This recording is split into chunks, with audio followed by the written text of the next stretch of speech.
आइए जरा देखते हैं प्रश्नों को। बताइए जरा सा क्या होगा। कौन सी मोटर है जो प्रेरण मोटर के नाम के समान होती है? क्या विद्यार्थी जी?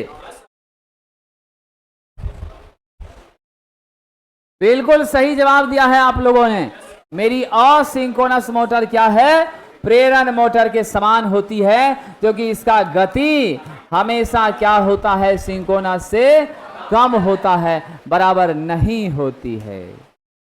चलिए आगे बढ़ते हैं। कौन सा मोटर? जिससे पूछेंगे वही बताएगा, है कि नहीं है? चलिए पहले इन्हीं लोगों से पूछ लेते हैं, ठीक है? ताकि मिनिमम नंबर लाना तो जरूरी है, 40 नंबर तो जरूरी ही है। आप ही बता दीजिए क्या होगा इस प्रश्न का उत्तर। कौन सा मोटर स्वतः प्रारंभ नहीं होता, अपने से स्टार्ट नहीं होता? तुम्हारे बगल में, हाँ, इनको बताना। 3 नंबर तुल्यकालिक मोटर। सही है जी, बिल्कुल सही जवाब है ऑप्शन नंबर बी। क्या है? सिंक्रोनस मोटर सेल्फ स्टार्टिंग नहीं होती है। चलिए आगे बढ़ते हैं। गैर समुन्नत ध्रुवों का उपयोग सामान्यतः किस पर किया जाता है? नॉन साइलिएंट पोल का प्रयोग। साइलिएंट की बात नहीं है, नॉन साइलिएंट है। गैर का अंग्रेजी है नॉन। अब जरा दिमाग लगाइए। अब आप लोगों का बात कैसे मान लें हम? बच्ची तुम बताओ, तुम भी बीए नंबर कर रही, सब आदमी गलत दिशा में जा रहा है, तुम भी गलत दिशा पकड़ेगी? बताइए, भागलपुर का नाम है, बदनाम हो जाएगा। राइट आंसर है साथियों ऑप्शन नंबर बी। केवल उच्च गति वाले प्राइम मूवर में करते हैं। नॉन साइलिएंट है साथियों। नॉन साइलिएंट का मतलब है सिलिंड्रिकल है। इसका मतलब क्या है? सिलिंड्रिकल रोटर है सरकार। सिंक्रोनस मोटर के क्षेत्र को अंडर एक्साइटेशन जब दिया जाता है, ड्रीम 11 साहब जल्दी बता। बैठले बैठले, खड़ा नहीं होना है, बैठले बैठले। सीतामढ़ी से आया है, क्यों उतना ठीक नहीं है? मिथिला से संबंध है न सीतामढ़ी का, इसलिए मजबूरी में लड़का उठ जा रहा है। चलिए क्या होगा उत्तर? अंडर एक्साइटेशन है तो क्या होगा? पश्चिगामी। बिल्कुल सही जवाब विद्यार्थी ने दिया है, option number B is the right answer. वह मोटर जिसका रोटर स्टेटर चुंबकीय क्षेत्र दोनों समान गति पर घूर्णन करता है। विद्यार्थी जी जवाब दीजिएगा, क्या होगा? सिंक्रोनस होगा जी, ये प्रेरण होगा? बिल्कुल सही जवाब है साथियों, सिंक्रोनस मोटर। इसका मतलब है कि आप लोग पढ़ाई कम कर रहे हैं, थोड़ा मेहनत की जरूरत है। चलिए, सिंक्रोनस मोटर के स्टार्ट करने के लिए कौन सा विधि प्रयोग में लिया जाता है? शिवहर वाले विद्यार्थी जल्दी बताइए। 3 नंबर जी, बिल्कुल सही बात है। डीसी एक्साइटेशन, पोनी मोटर और डैम्पर बार सब का प्रयोग करते हैं। सिंक्रोनस मोटर में रोटर को दी जाने वाली एक्साइटेशन वोल्टेज किस प्रकार की होती है? बहुत अच्छा जवाब है विद्यार्थी जी, क्या होगा? अर्ध तरंग डीसी नहीं चलेगा। ये शुद्ध डीसी होता तो है, लेकिन इसको शुद्ध करने के लिए क्या यूज करेंगे? क्या यूज होगा? रेक्टिफायर शुद्ध डीसी देता है, वो पल्सेटिंग देता है। क्या यूज करेंगे? फिल्टर यूज करेंगे। क्या यूज करेंगे? फिल्टर। रेक्टिफायर के बाद फिल्टर यूज करेंगे। सिंक्रोनस मोटर में न्यूनतम आर्मेचर करंट किस पावर फैक्टर पर मिलेगी? बताइए विद्यार्थी, बहुत कठिन प्रश्न आपके बीच आ गया है। सबसे कम आर्मेचर करंट,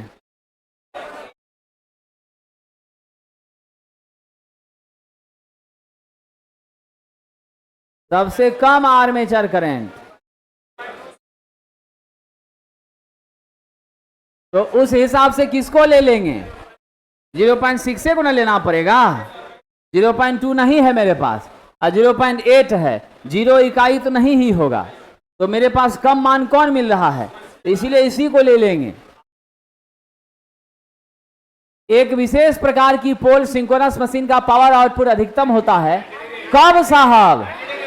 जब मेरा एंगल क्या हो, तब ना साइन डेल बराबर साइन 90 बराबर 1, इससे ज्यादा मान तो हो ही नहीं सकता है। चलिए विद्यार्थी जी, कलम से चिन्ह लगाते चलिएगा, पेंसिल से चिन्ह मारते चलिए, हाथ वगैरह को चलाते रहिए, नहीं तो हाथ चलना बंद कर देगा। जड़ता का नियम हाथ पर भी लग जाएगा, समझ गए कि नहीं? ध्यान रखिएगा। कुर्जी लाया है ना जी?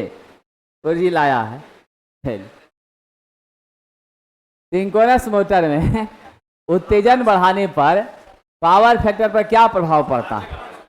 स्वाभाविक सी बात है, एक्साइटेशन बढ़ाते हैं तो पावर फैक्टर सुधार हो जाता है। क्या होता है? सुधार हो जाता है। समझिए कि नहीं? आइए आगे बढ़ते हैं।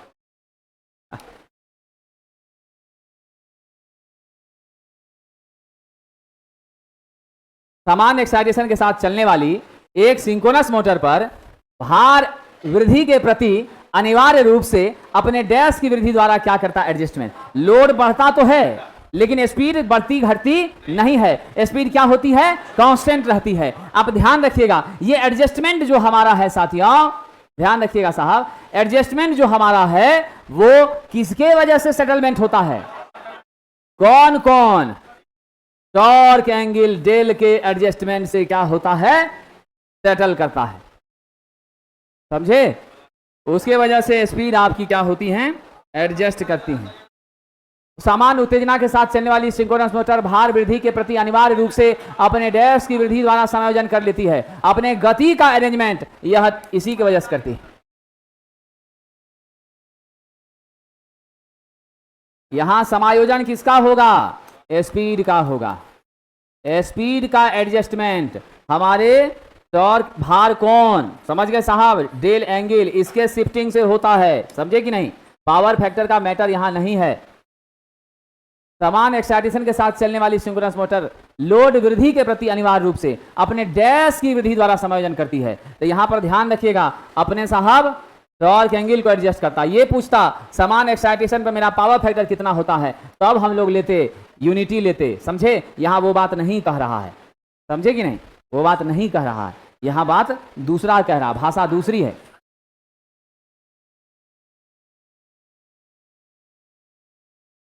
उसको एडजस्ट कैसे करता है? टॉर्क एंगल के माध्यम से। समझ गए? पावर फैक्टर बढ़ाने के लिए समान एक्साइटेशन की जरूरत नहीं पड़ती है, पावर फैक्टर बढ़ाने के लिए ओवर एक्साइटेशन की जरूरत पड़ती है। समझ गए? समान एक्साइटेशन पे यूनिटी रहता है और समान एक्साइटेशन पर हम लोड बढ़ा रहे हैं। क्या कर रहे हैं? क्वेश्चन कर रहा है समान एक्साइटेशन पे लोड बढ़ा रहे हैं, और लोड जब बढ़ा रहे हैं तब भी स्पीड को नियत रखना मेरी क्या है? आवश्यकता है, मजबूरी है। तो लोड बढ़ाने के बाद भी स्पीड मेरा कैसे रहेगा मेंटेन? वो मेंटेन रहेगा पावर फैक्टर के घटने बढ़ने से नहीं, वो टॉर्क एंगल के चेंज होने से क्या होगा? सेटलमेंट करेगा। इसीलिए टॉर्क एंगल ही इसका सही उत्तर कंसीडर होगा। अगर रहेगा यहां पर पावर फैक्टर का स्वभाव कैसा होता है, तब हम लोग लेंगे यूनिटी होता है। समझे कि नहीं? ध्यान रखिएगा। तुल्यकाली मोटर में, ठीक है, तुल्यकाली मोटर में स्टार्टिंग टॉर्क और रनिंग टॉर्क का अनुपात कितना होता है?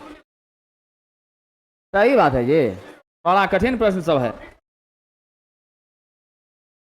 प्रारंभिक टॉर्क और रनिंग टॉर्क दोनों को विशेष अंतर। भी कर्व किसके बीच होता है? आई ए और आई एफ के बीच होता है।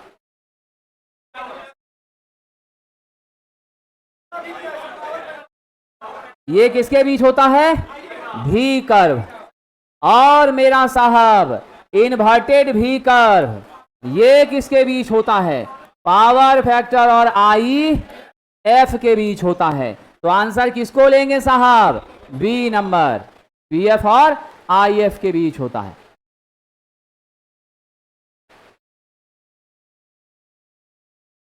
विद्यार्थी जी बोर्ड पर जो बता रहे हैं वो 100% किताब का क्वेश्चन है और BSPSCL के किताब का क्वेश्चन है। ठीक है, आपको अगर नहीं दिक्कत है, उपलब्ध नहीं हो रहा है तो टेंशन जरा भी मत लीजिए। PDF भी है ही, बोर्ड PDF भी देवे करते हैं, सब व्यवस्था तो आपको देते ही हैं, उसी में से आप पढ़ लीजिए ना सरकार, आपको तो और अच्छा हो रहा है। नया क्वेश्चन मिल रहा है, ज्यादा जानकारी मिल रही है, तो ज्ञान अनपढ़ थोड़े होता है, ज्ञान तो फायदा ही करता है। पढ़ने से आज तक कोई पागल नहीं हुआ है, लिख लीजिएगा। समझे? क्योंकि दुनिया में कोई भी पढ़ाकू विद्यार्थी होगा पूरी धरती पर, वो अपने दिमाग का 1% से ज्यादा उपयोग नहीं करता है। जब 100% का हम 1% यूज कर रहे हैं, 99% को साइलेंट रखे हुए हैं, तो ओवरलोड क्या, यहां तो लोडो नॉर्मल नहीं है, तो कहां से ही गड़बड़ाएगा? आइंस्टीन साहब थे जो 7% यूज किए थे, है ना, उसके बाद कोई धरती पे पैदा नहीं हुआ जो 1% से ज्यादा भी कर रहा है, 1%, 1.5% इससे ऊपर नहीं। हम आप तो 0.01 कर रहे हैं, समझे कि नहीं? हम लोग 0.01% यूज कर रहे हैं, तो कहां से हमको पढ़ते पढ़ते दिमाग। हाँ ये साथी, इसलिए खूब मेहनत कीजिए, खूब पढ़िए। स्टेटर एमएमएफ घूर्णक फ्लक्स की तरह ही समान गति पर क्या हो रहा है? घूम रहा है। स्टेटर एमएमएफ और घूर्णन फ्लक्स के बीच क्या होगी साहब? सापेक्ष, रिलेटिव स्पीड। जब दोनों समाने पे चल रहा है, ये भी सरकार ns और वो भी सरकार ns, तो दोनों घट के क्या हो जाएगा? तो क्या उत्तर दीजिएगा विद्यार्थी?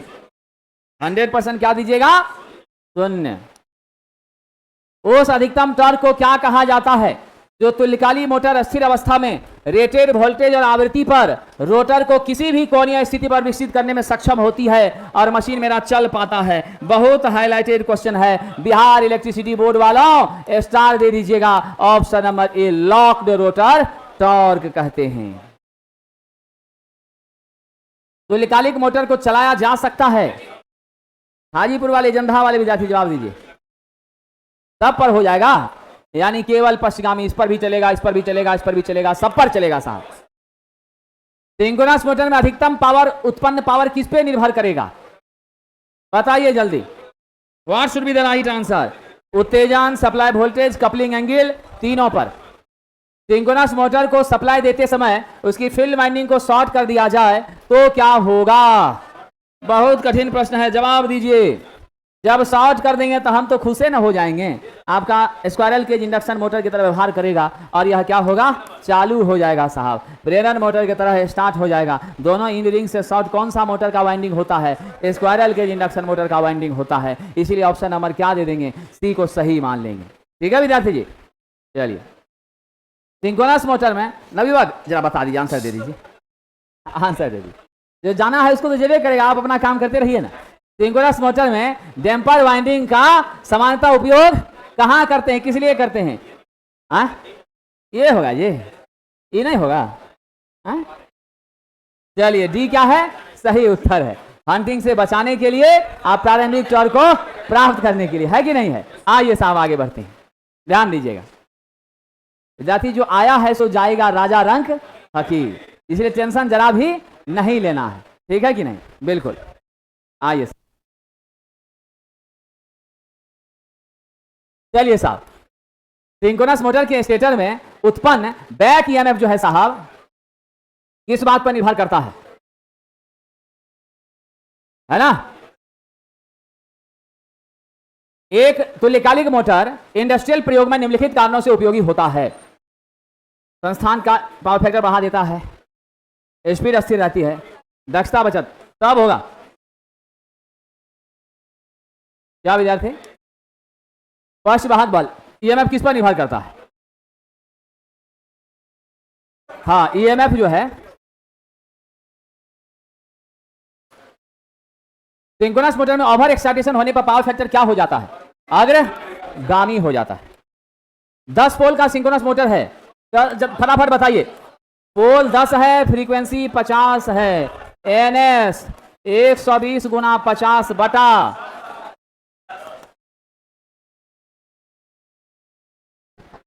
क्या हो जाएगा?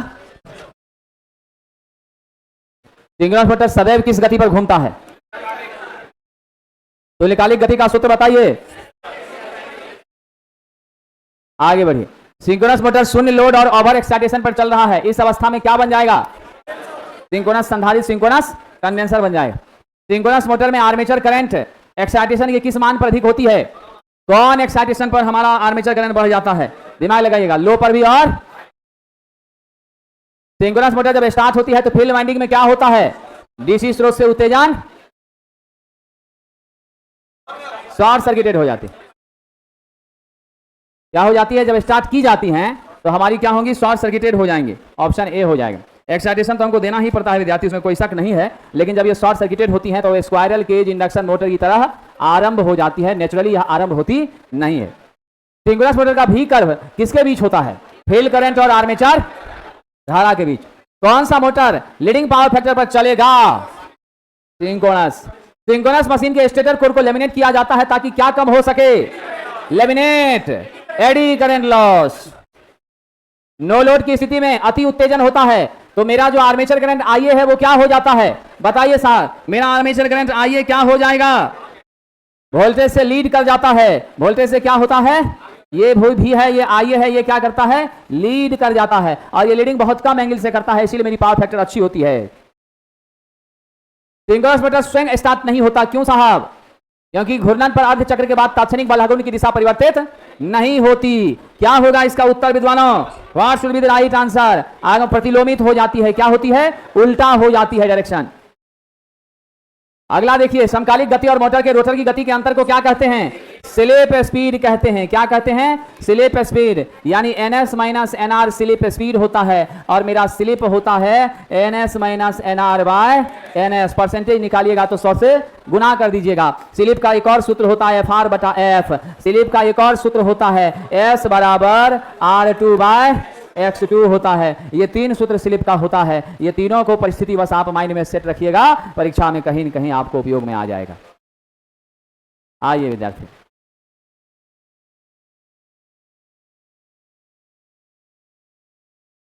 तो राइट आंसर देंगे बी नंबर, स्लिप। आगे बढ़े साहब। तुमको बच्ची फायदा हो रहा है? क्वेश्चन सब बन रहा है? समझ में आ रहा है? कुछ सीखी है 2 महीना में? थोड़ा बहुत सीखी है ना? 2 ध्रुव है, अब 50 हर्ट्ज पर चल रहा है। कितना स्पीड? 3000। क्या हो जाएगा? आइए साहब, तो 2 पोल होगा तो क्या होगा? NS बराबर 120 F बाय P। तो हम लोग क्या करेंगे? 120 गुना 50 बाय पोल क्या है जी? 2। तो क्या हो जाएगा? 3000 RPM हो जाएगा। Option number A. Synchronous motor में टॉर्क कोण का अधिकतम मान कितना हो सकता है? 90 हो सकता है, जिसमें मैक्सिमम हमको पावर मिल जाएगा। सिंक्रोनस मोटर के द्वारा आर्मेचर धारा, ध्यान रखिएगा। आइए विद्यार्थी जी, सिंक्रोनस मोटर के द्वारा जो है आर्मेचर धारा क्या होगी? ज्यादा मात्रा में ली जाएगी। कब साहब? दोनों कंडीशन पर। सिंक्रोनस गति क्या होती है? अस्थिर गति होती है, बदलती। सिंक्रोनस मोटर की संरचना किसके समान? अल्टरनेटर के समान। तो सिंक्रोनस मोटर में अस्थिर भाग को क्या कहते हैं? फटाफट बताते चलिए। किस मोटर का गति नहीं कंट्रोल कर सकते? सिंक्रोनस का। कैसा रहता है? फिक्स रहता है। आइए साहब, का होता है दोनों प्रकार का, बेलनाकार भी और सैलिएंट भी। सिंक्रोनस मोटर की गति किस पे निर्भर करती है? देख लीजिए, फ्रीक्वेंसियों पर और पोलों पर। NS बराबर है ना 120 F अपन P, है कि नहीं है? आइए आगे बढ़ते हैं विद्यार्थी जी, ध्यान दीजिएगा। सिंक्रोनस मोटर में देखिए साहब, लोड कोण का क्या अर्थ है?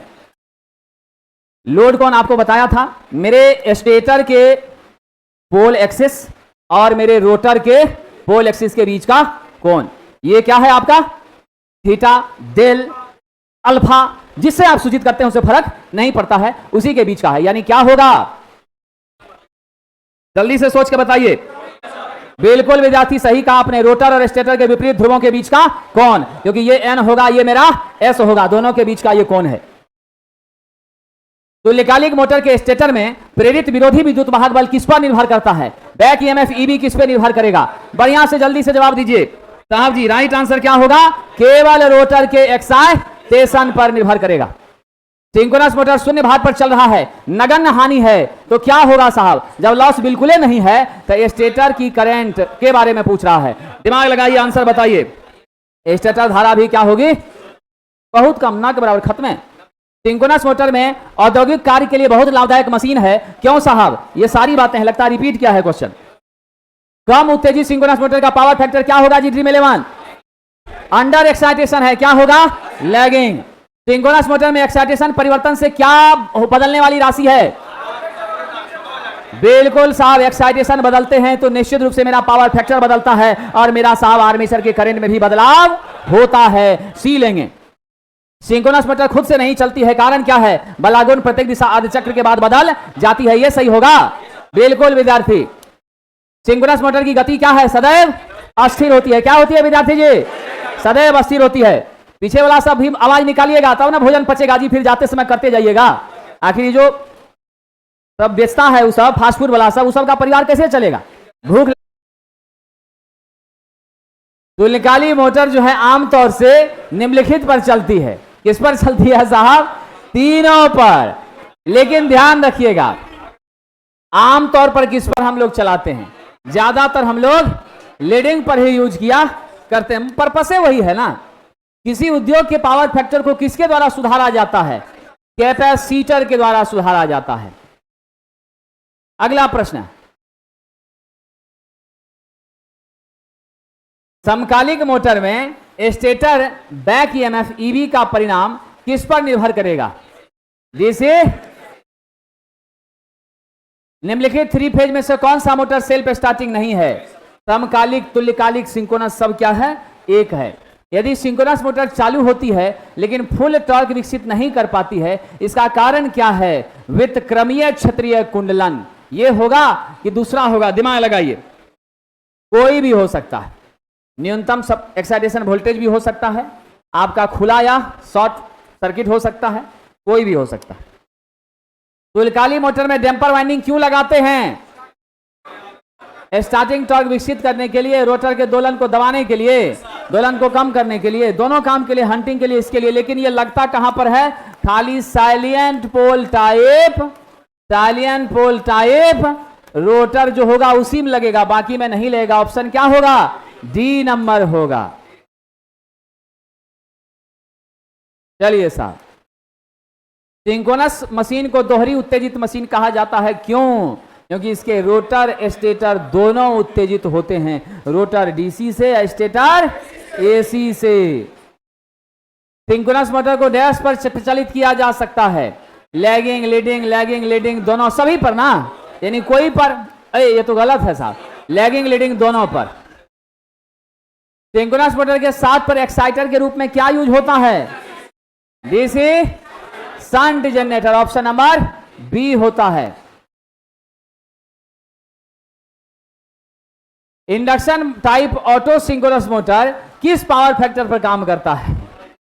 ऑटो सिंक्रोनस है। तो दिमाग लगाइए, आंसर बताइए क्या हो जाएगा? बिल्कुल सही कहा साहब, यूनिटी पावर फैक्टर पर। ये अच्छा क्वेश्चन है, कंफ्यूजन करा सकता है।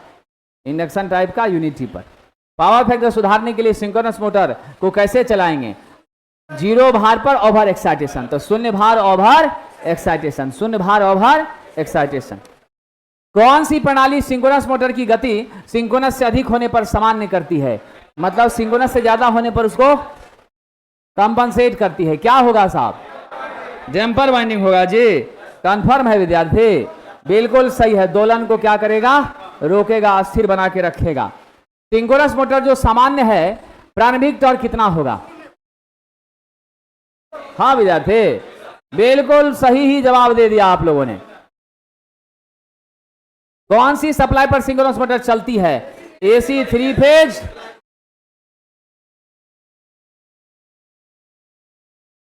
डीसी सप्लाई था सिंगल फेज सप्लाई पर? क्या हो सकता है? देख लीजिए विद्यार्थी, इसका सही उत्तर हो जाएगा एसी 3 फेज और डीसी सप्लाई पर। और सिंगल फेज वाला रहेगा तो सिंगल फेज भी सिंक्रोनस मोटर था ना, याद है? सिंगल फेज सिंक्रोनस मोटर था आपका हिस्टेरेसिस और रिलक्टेंस। ये किस पे काम कर रहा था? सिंगल फेज एसी पर ना, इसीलिए बी नंबर को हम लोगों को लेना होगा। एसी 3 फेज दिए 3 फेज वाले में, और डीसी दिए उसका रोटर में, और सिंगल फेज तो दिए ये दोनों में। ये दोनों भी सिंक्रोनस स्पीड पे चलता था, मोटर था, इसलिए वो भी क्या है? सिंक्रोनस मोटर ही है। इसीलिए बी नंबर को हम लेके चलेंगे। आगे बढ़े विद्यार्थी जी। किसी सिंक्रोनस मोटर को 3 फेज सप्लाई पर स्विच ऑन कर दिया जाए तो क्या होगा? बहुत अच्छा। इंडक्शन मोटर, सिंक्रोनस मोटर को 3 फेज पे सप्लाई कर दिया जाए तो कैसे चलने लगेगा जी? स्टार्ट होगी, लेकिन कैसे चलेगी? इंडक्शन मोटर की तरफ। तो आइए, सप्लाई वोल्टेज के बीच कोण क्या होगा? सप्लाई वोल्टेज और प्रेरित वोल्टेज के बीच कोण क्या होगा जब सिंक्रोनस मोटर जीरो लोड पे चल रहा है? जब नो लोड पे होगा तो कितने का डिफरेंस होगा? विद्यार्थी जी, what should be the right answer? Zero का होगा, कोई फर्क नहीं पड़ेगा। प्रेरित वोल्टेज, ये तो वही क्वेश्चन है ना। अच्छा, लोड पर चल रहा है, सप्लाई और प्रेरित ये दोनों, इंड्यूस और सप्लाई, ये कोण कितना होगा जब लोड पे चल रहा है? तो जब लोड पे चलेगा तो कोण का मान कितना हो जाएगा आपका साहब? 180 थोड़ा बढ़ जाएगा, याद है? इधर भी है, इधर ई भी है। ये कोण कितना था? 180 माइनस अल्फा था ना जी। इधर मेरा क्या था? अल्फा था। ऐसा हमने किया था। अब कह रहा है कि जब मोटर लोड पर चल रहा है तो उस कंडीशन में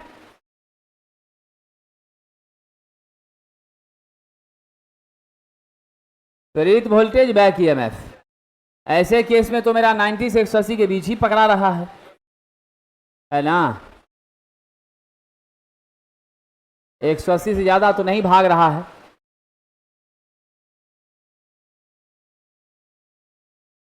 लोड पर चलने पर तो यही स्थिति बनती है, ठीक है ना। मेरे हिसाब से तो ए को ही लेना है। देखो, तो लोड वाला कंडीशन पे नहीं पोजीशन आ रहा था जी, उस समय लोड था तभी नहीं पोजीशन बन रहा है। भार की स्थिति में ही ऐसा होता है। ये शून्य लोड पर था। हाँ,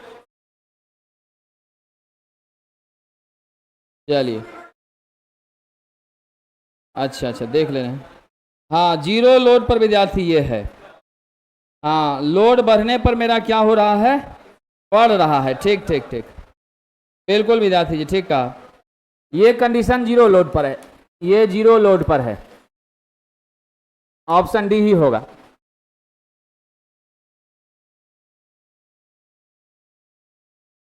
चलिए, 70 नंबर। सिंक्रोनस मोटर की कुल स्टेटर वोल्टेज क्या होती है? AB और V का सदिश अंतर होती है। इसी को हम लोग ER कहते थे ना। क्या होगा थ्री फेज सिंक्रोनस मोटर का? एक फेज शॉर्ट सर्किट हो जाए, बताइए साहब। एक फेज शॉर्ट सर्किट होगा तो मोटर स्टार्ट नहीं होगी,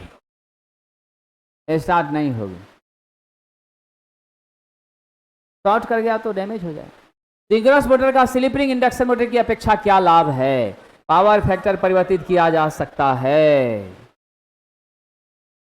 क्या विद्यार्थी? पावर फैक्टर को हम लोग अपनी इच्छा अनुसार बदल सकते हैं। सिंक्रोनस मोटर फुल लोड पर किस शक्ति गुणांक के साथ चलता है? फुल लोड पर 0.8 क्या होगा? पश्चगामी। फुल लोड पर लीडिंग थोड़े करेगा, नो लोड पर ना लीड कर जाता है।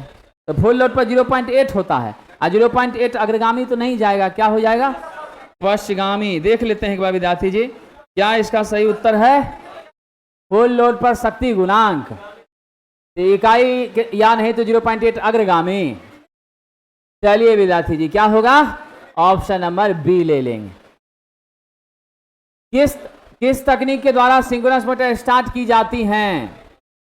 DC shunt motor, DC compound motor, damper winding, सबको लगा सकते हैं। सिंक्रोनस मोटर का इंडक्शन की तुलना में क्या लाभ है? अस्थिर गति पर चलती है, सही है। टॉर्क सप्लाई वॉल्यूम बदलने से कम समय में, वोल्टेज बदलने से स्पीड में बदलाव या टॉर्क में बदलाव कम होता है। पावर फैक्टर तीनों तरह का यूज होता है, तो सब हो जाएगा। कौन सा वोल्टेज सिंक्रोनस मोटर के रोटर को देते हैं? 100 से 250 का डीसी। सिंक्रोनस के स्टेटर में प्रेरित विद्युत वाहक बल का परिणाम होता है सप्लाई वोल्टेज के बराबर घटाया बढ़ाया जा सकता है। क्या होता है? इंड्यूस ईएमएफ का परिमाण क्या होता है साहब? सप्लाई वोल्टेज के मान से घटा सकते हैं, बढ़ा सकते हैं, दोनों कर सकते हैं। तभी तो साहब एक बार जब ईबी लेस होता है भी से तो अंडर एक्साइटेशन होता है, एक बार जब ईबी ग्रेटर होता है तो ओवर होता है, और एक बार जब बराबर होता है तो नॉर्मल एक्साइटेशन होता है। इसलिए डी मेरा माना जाएगा। विरोधी विद्युत वाहक जो सिंक्रोनस मोटर के स्टेटर में आ रहा है किस पर निर्भर कर रहा है? आप तो ध्यान में हो ही गया होगा आपको। क्या जवाब दे देंगे इसका? ऐसा क्वेश्चन तो पहले भी मिला है, रोटर के एक्साइटेशन पर। उस प्रक्रिया को क्या कहते हैं जब सिंक्रोनस मोटर भार में बदलाव के बाद दोलन करने लग जाती हैं, थरथराने लगती हैं? हंटिंग साथियों कहते हैं। कॉगिंग क्रॉलिंग यहां नहीं होता, वो इंडक्शन में होता है और मैग्नेटिक लॉकिंग की वजह से यह स्टार्ट हो पाती हैं। जब सिंक्रोनस मोटर के स्टेटर को 3 फेज सप्लाई दिया जाए और रोटर को शॉर्ट कर दिया जाए तो यह कैसे स्टार्ट होगी? इंडक्शन मोटर की भांति स्टार्ट होगी, इसमें कोई शक नहीं है। तो क्या जवाब दे दें साहब? और उसी की भांति चलती भी रहेगी। सिंक्रोनस मोटर की गतिशील अवस्था में किस कारण से एक्साइटेशन समाप्त हो जाए? जब किसी कारण से एक्साइटेशन समाप्त हो जाए तो क्या दिक्कत होगा साहब? एक्साइटेशन समाप्त होगा तो मोटर चलेगा, सवाल ही नहीं पैदा होता है, तुरंत मोटर रुक जाएगा। डैम्पर वाइंडिंग का काम क्या है? हंटिंग को कम करना, स्टार्टिंग टॉर्क बढ़ाने में मदद करना। किस लाभ के कारण सिंक्रोनस मोटर उद्योगों में प्रयोग की जाती हैं? अग्रगामी पश्चगामी दोनों यूनिटी कर सकते हैं, अस्थिर है तो मोटर बाहर गति चल सकती है और सब हो जाएगा विद्यार्थी। किस टॉर्क पर मोटर सिंक्रोनस स्पीड में रहती हैं? क्या होगा साहब? तुल्यकाली torque, braking torque, slip torque, hunting torque? क्या जवाब दीजिएगा सरकार? तुल्यकाली टॉर्क सिंक्रोनस टॉर्क पर सिंक्रोनाइजेशन स्पीड पर चलेगी। निम्न में किस पर सिंक्रोनस मोटर का विरोधी विद्युत वाहक बल निर्भर करता है? ईएमएफ किस पर करेगा साहब? एक्साइटेशन पर करेगा। मोटर को लीडिंग और लैगिंग पावर फैक्टर पर सरलता से किस मोटर को चला सकते हैं? विद्यार्थी जी चश्मा वाले जवाब दीजिए, इसका जवाब दीजिए। तुल्यकाली मोटर, बिल्कुल सही जवाब दिया विद्यार्थी जी। क्या होगा ऑप्शन नंबर ए? आइए साहब आगे बढ़ते हैं।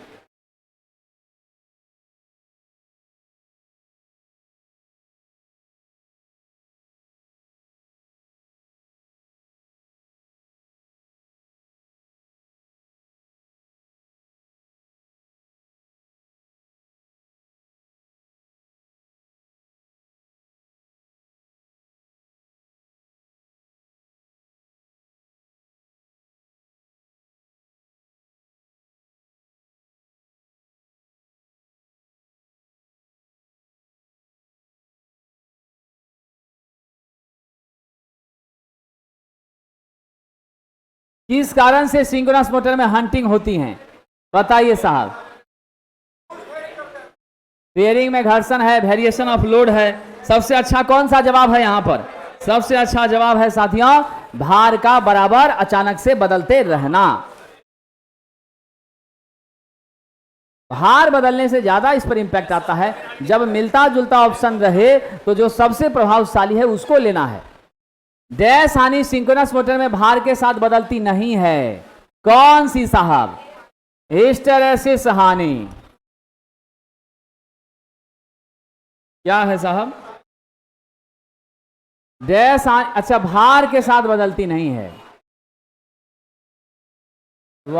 हिस्टेरेसिस पर भी तो फर्क नहीं है ना पड़ेगा जी, वो भी कांस्टेंट होता है। लेकिन एयर फ्रिक्शन भी तो कांस्टेंट ही होता है, एयर फ्रिक्शन भी कांस्टेंट ही होता है। लेकिन ये है साहब कि बी में खाली हिस्टेरेसिस से है, ईडीओ रहता तो दोनों मिला के लेते, वो अधूरे जानकारी दे दिया। इस कारण से ज्यादा अप्रोच हम किसको कर लेंगे?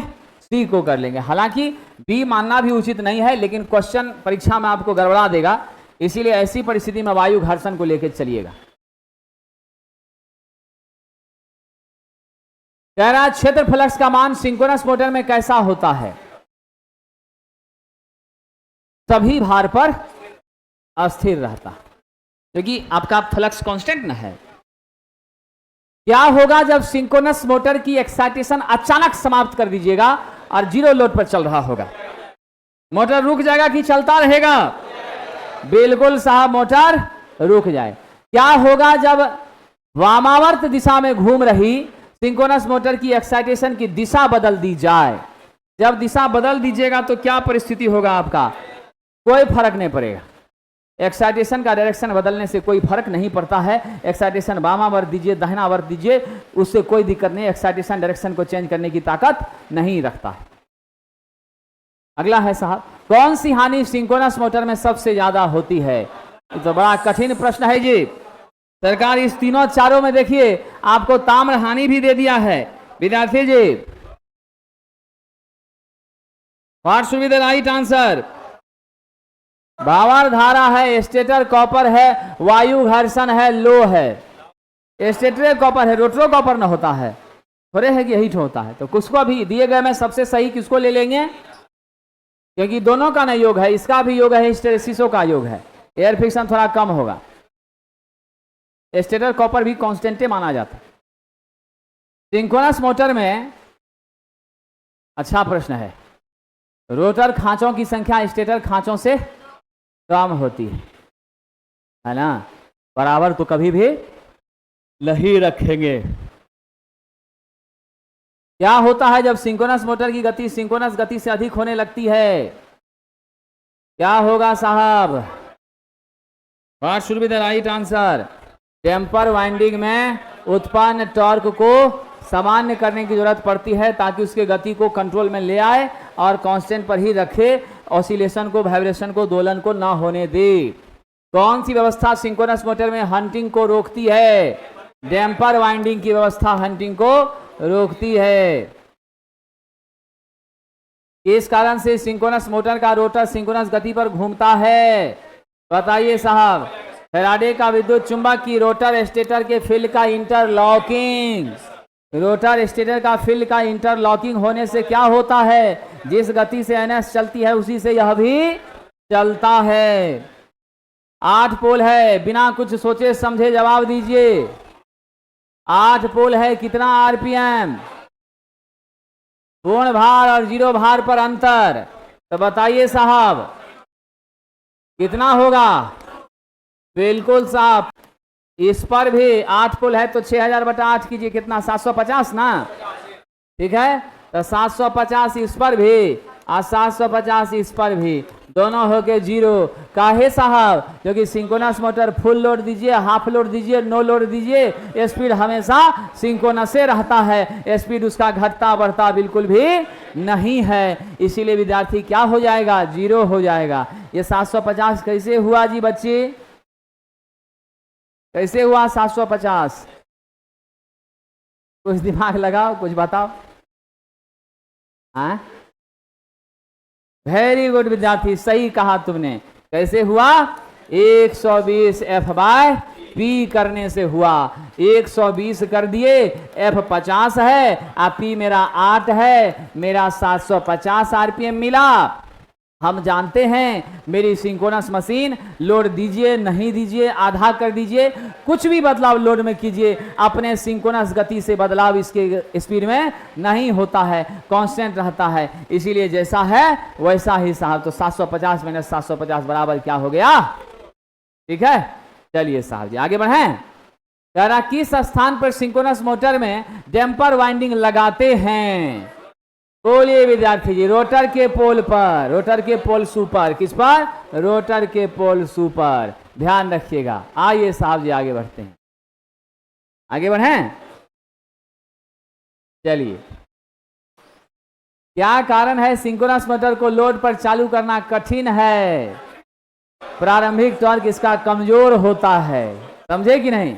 बिल्कुल। जो आदमी बेड पर से उठिए नहीं रहा, उसको 5 किलो आटा पिसाने के लिए भेज दिया है तो क्या दशा होगा जी? मतलब गेहूं पिसाने के लिए भेज दिया है ना? आइए साहब, क्या होगा जब सिंक्रोनस मोटर ओवरलोड पर होगा? ओवरलोड पर होगा तो क्या होगी? बहुत कठिन क्वेश्चन आपके बीच है, जवाब दे दीजिए विद्यार्थी। रुक जाएगा, सीमा से ज्यादा दे दीजिएगा चलवे नहीं करेगा।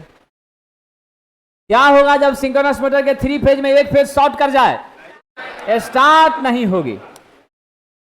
किसके द्वारा सिंक्रोनस मोटर में प्रेरित विद्युत वाहक बल का मान परिवर्तित किया जा सकता है? सप्लाई वोल्टेज को अधिक अथवा कम करके। क्या होगा जी विद्यार्थी? बिल्कुल सही जवाब है डी नंबर। सिंक्रोनस मोटर को डैश लोड पे चलाना ज्यादा किफायती होता है, 100 किलोवाट। अच्छा क्वेश्चन है विद्यार्थी जी। आइए साहब, मोटर की तुल्यकालिक गति पर स्लिप का मान।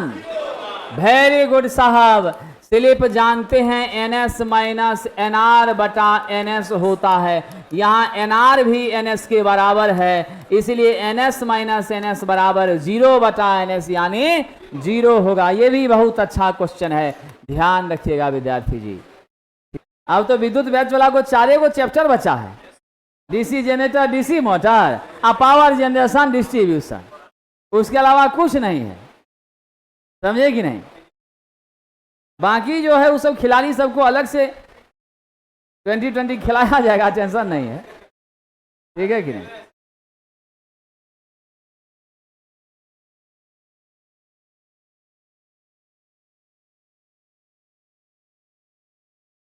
सिंक्रोनस गति वह गति है जिस पर कौन घूमता है साहब? स्टेटर का चुंबकीय क्षेत्र घूमता है, रोटर घूमता है, मोटर घूमता है, क्या घूमता है?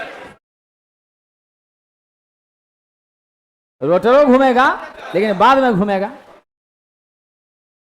पहले तो स्टेटर घूमेगा, इसका चुंबकीय क्षेत्र घूमेगा, तब ना घुमाएगा उसको। चलिए साहब, कह रहा भार बढ़ने पर सिंक्रोनस मोटर, तो आपको अभी जस्ट चर्चा हुआ था, क्या होगा साथियों? अस्थिर रहती है, ओवरलोड करने पर रुक जाएगी। थोड़ा बढ़ाइएगा तो कोई टेंशन नहीं है। 4 पोल का मशीन है, स्पीड बता दीजिए। 1700, 1500। आंसर क्या होगा? Option number B. आइए साहब जी, सिंक्रोनस कंडेंसर क्या होता है? एक ओवर एक्साइटेड सिंक्रोनस मोटर जिसको नो लोड पर हम संचालित करते हैं, वही मेरी क्या होती है? सिंक्रोनस कंडेंसर होती है विद्यार्थी। कौन सी मोटर को रोटरी कंप्रेसर ड्राइव में यूज कर सकते हैं? सिंक्रोनस मोटर को कर सकते हैं। देखिए विद्यार्थी जी, पी पोल है और सिंक्रोनस मशीन का गति आरपीएम में बताना है, क्या होगा जी? एनएस बराबर, ये होगा गलत, क्या होगा? एनएस बराबर 120 F/P होगा। इसी के साथ साथियों ये चैप्टर आपका समाप्त होता है।